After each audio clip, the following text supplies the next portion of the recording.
எனக்கு வந்து ஒண்ணுமே தெரியக்கூடாது. தியேட்டர்ல வந்தாச்சுன்னா டோட்டலா நான் அன்கான்ஷியஸ் ஆயிடணும். ரூமுக்கு வந்ததுக்கப்புறம் தான் நான் விழிக்கணும் அப்படிம்பாங்க.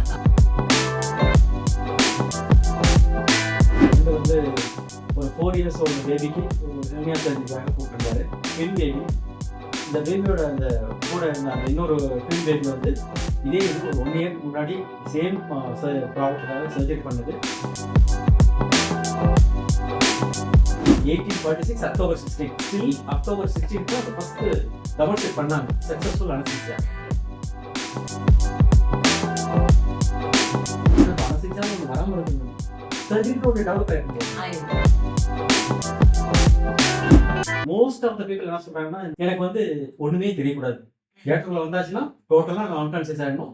ரூமுக்கு வந்ததுக்கு அப்புறம் தான் நான் விழிக்கணும் அப்படிம்பாங்க. அந்த மாதிரி உள்ளவங்க ஆமா ரூமுக்கு வந்ததுக்கு அப்புறம் தான் கண்ணை திறக்கணும் அப்படிம்பாங்க. அந்த மாதிரி உள்ளவங்க மோஸ்ட்லி மோர் தேன் 90% அப்படிதான் இருப்பாங்க. அந்த மீதி உள்ள ஒரு few persons fear of unconsciousness அவங்களுக்கு. ஏன்னா அன்கான்ஷியஸ் ஆனா என்ன ஆகும், திரும்ப எழுந்திருக்க மாட்டோமோ அப்படிங்கிற ஒரு ஃபீலிங். அதனால வந்து நான் வந்து அன்கான்ஷியஸே ஆகக்கூடாது. நீங்க டாக்டர் மருத்துவ பரம்பரை வேணா இன்ஜெக்ஷன் போட்டுக்கங்க, ஆனா நான் கான்சியஸா இருக்கணும். சர்ஜரி பண்ணும்போது கான்சியஸா இருக்கணும் சொல்ற பேஷண்ட்ஸும் இருக்காங்க.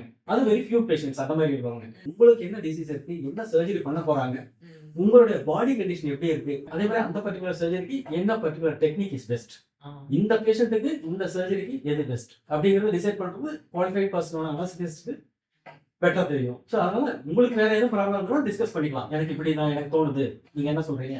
ஸோ அந்த மாதிரி டிஸ்கஸ் பண்ணிட்டு பட் எது பெஸ்ட்டோ அதை அவர் என்ன டிசைட் பண்றாரோ அந்த மாதிரி அக்செப்ட் பண்ணிக்கிட்டு டு பி பெட்டர் அவுட்கமா இருக்குங்க. பிளஸ் அவர் தான் உங்களை வந்து is going to keep you alive through out the surgery. அது எவ்வளவு நேரம் ஆனாலும் சரி, ஹாஃப் அன் ஹவர் ஆனாலும் சரி, 4 ஹவர்ஸா இருந்தாலும் சரி, உங்களுடைய சிஸ்டம் எல்லாம் ப்ராப்பரா ஃபங்க்ஷன் பண்றதுக்கு அவர் தான் பார்த்துட்டு போறாரு. ஸோ அப்படிங்கும்போது அவரோட டிஸ்கஸ் பண்ணி which ever is best you have to accept. ரெண்டு வந்து ஒரு 4 இயர்ஸ் ஓல்டு பேபிக்கு ஒரு ஹெர்னியா சர்ஜரிக்காக கூப்பிட்டுருந்தாரு. ஸோ அப்போ வந்து எல்லாம் பார்த்தாச்சு. அவர் வந்து கொஞ்சம் இது வந்து அவர் சொன்னது வந்து ஒரு ப்ரீஷியஸ் சைல்டு இது, அதனால நம்ம இதை கொஞ்சம் கேர்ஃபுல்லாக பண்ணுங்கிறத மட்டும் சொன்னார். ஸோ அப்பவும் போனோம். பேஷண்ட் வந்து அதர்வைஸ் பார்த்தோம்னா அந்த பேபி வந்து நார்மலாக தான் இருந்தது. ஸோ சரி இப்போ எல்லாம் இன்வெஸ்டிகேஷன் ரொட்டீன் இன்வெஸ்டிகேஷன் எல்லாமே நார்மலாக இருந்தது. ஸோ நெக்ஸ்ட் டே வந்து சர்ஜரி போஸ்ட் பண்ணி சர்ஜரி பண்ணாமல் ஒன்றும் ப்ராப்ளம் இல்லை. பேஷண்ட் வந்து சர்ஜரி முடிஞ்சதுக்கப்புறம் ரெக்கவர் ஆகி ரூமுக்கு ஷிஃப்ட் பண்ணியாச்சு. அது அங்கே போனதுக்கப்புறம் தான் இவர் சொன்னார், ஏன் நான் இவ்வளோ ப்ரீஷியஸ் சைல்டு கேர் பண்ண சொன்னேன்னா, அவங்க பேரண்ட்ஸ் வந்து இந்த பேபி வந்து ட்வின் பேபி. இந்த பேபியோட அந்த பேபி வந்து கூட இருந்த அந்த இன்னொரு ட்வின் பேபி வந்து இதே இது ஒரு 1 இயர் முன்னாடி சேம் ப்ராப்ளத்துக்காக சர்ஜரி பண்ணது. பட் பேபி வந்து எக்ஸ்பயர்டு. அனஸ்தீசியா கொடுத்து சர்ஜரி பண்ணி பேபி வந்து எக்ஸ்பயர்டு. அதனால தான் அது எனக்கு வெரி மச் ஓரிட்டு இந்த பேபிக்கு சர்ஜரி பண்ணுவானே ரொம்ப நாளாக கொஞ்சம் நினச்சிட்டே இருந்தாங்க. பண்ண வேண்டாம் பண்ணிக்கலாம், ஏதாவது ஆகிட்டா என்ன பண்ணுறது. நான்லாம் கன்வின்ஸ் பண்ணி இல்லை அப்படியெல்லாம் இல்லை பண்ணிக்கலாம் அப்படின்னு சொல்லி பண்ணிச்சு.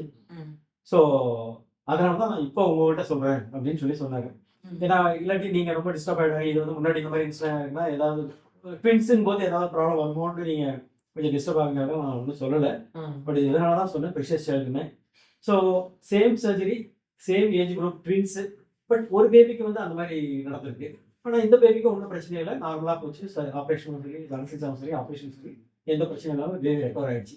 அந்த ட்வின் பேபிஸ்லயே ஒரு பேபிக்கு ரியாக்ட் ஆயிருக்கு, ஒரு பேபி நார்மல். அது வந்து நமக்கு ஆக்சுவலாக ஒரு 6 மந்த்ஸோ 1 இயர்க்கோ முன்னாடிங்க சேம் ப்ராப்ளத்துக்கு தான் சேம் சர்ஜரி தான் பண்ணியிருக்காங்க. பட் அது வந்து ரெக்கவர் ஆயிடுச்சு. சொல்ல முடியாது எந்த யாரு எப்படி ரியாக்ட் பண்ணுறாங்கன்னு. அதுதான் சொல்கிறேன். ஈவன் ட்வின்ஸ்லேயே இந்த ப்ராப்ளம். பிகாஸ் ஹியூமன் பாடி அப்படிங்கிறது இட்ஸ் இண்டிவிஜுவல். அவங்களுடைய ரெஸ்பான்ஸ் டு த ட்ரக்ஸ் அப்படிங்கிறது இட்ஸ் இண்டிவிஜுவல். அந்த டைமில் அந்த ட்ரக்குக்கு எப்படி ரியாக்ட் பண்ணுறாங்கன்னு நமக்கு சொல்ல முடியும். பட் எல்லாத்தையும் ஜெனரலைஸ் பண்ணி இது கொடுத்தோம்னா இப்படி தான் அப்படிங்கிறது சொல்ல முடியாது. அதை வந்து எல்லாருமே புரிஞ்சுக்கணும். நமக்கு சில ப்ராப்ளம் இருக்குது, அதை ரெக்டிஃபை பண்ணணும். அதுக்கு வேற ஒன்றும் மொடாலிட்டி இல்லை, ஆப்ரேஷன் பண்ண தான் சரி பண்ணணும் அப்படின்னா அதை அக்செப்ட் பண்ணி தான் வேணும், அதை சரி பண்ணி தான் ஆகணும். ரெண்டாவது சர்ஜரி பண்ணதான் போகணும் அப்படின்னா அதுக்கு அனஸ்தீசியா கொடுத்தாகணும். ஸோ அந்த அனஸ்தீசியாவுடைய சைடு எஃபெக்ட்ஸை அக்செப்ட் பண்ணி தான் கொடுக்காம பண்ண முடியாது அதுக்காக. So that is not possible. So those days அப்படிதான் இருந்ததுங்க. ஏர்லி டேஸில் தட் இஸ் அனஸ்தீசியான்னு வந்தது வந்து 1846 அக்டோபர் 16. ஸ்டில் அக்டோபர் 16 தான் அந்த ஃபர்ஸ்ட் டெமான்ஸ்ட்ரேட் பண்ணாங்க சக்சஸ்ஃபுல் அனஸ்தீசியா. ஸோ அந்த அதுதான் still we celebrate as world anaesthesia day, October 16. So அதுக்கு முன்னாடி நினைச்சு பார்த்தோம்னா இட்ஸ் ஒன்லி 4 பேர் சேர்ந்து பிடிச்சிக்கிட்டு அந்த மாதிரி தான் ஆப்ரேஷன் கை பண்ணுவாங்க. காலை பிடிச்சிட்டு. கை காலம் பிடிச்சி தான் பண்ணணும், வேற வழியே இல்லை. அப்பா. ஆப்ரேஷன் பண்ணியே ஆகணும் அப்படின்னா வேற வழியே இல்லை. பயங்கரமா அடிபட்டுதான் அதை சரி பண்ணணும் வலிக்கு அப்படின்னா வலி உயிர் போயிருமே. அது போனவங்களும் இருக்காங்க, நிறைய பேர் அப்படி போயிடுவாங்க. ஏன்னா பெயின்னாலே போறவங்க நிறைய பேர் இருக்காங்க. அந்த இன்வென்ஷன் வந்து ரியல் மேன்கைண்டுக்கு இட்ஸ் வரந்தாங்க. அது இல்லாம இருந்தது இப்போ அனசிக்ஸான ஒன்று வராம இருந்ததுன்னா சர்ஜரின்னு ஒன்று டெவலப் ஆயிருக்கும் போது ஆயிருக்காங்க. வேற சில வருஷம் கார்டியாக் சர்ஜரியோ நியூரோ சர்ஜரியோ இல்லை பல்மரி சர்ஜரி இல்லை இது பண்ணுறது இல்லை கிட்னி சர்ஜரி எதுவுமே பண்ணுறது வந்து பீடியாட்டிக் குழந்தைங்களுக்கு பண்ணுறது இப்போ நியூ பார்னுக்கெல்லாம் பண்ணுறாங்க.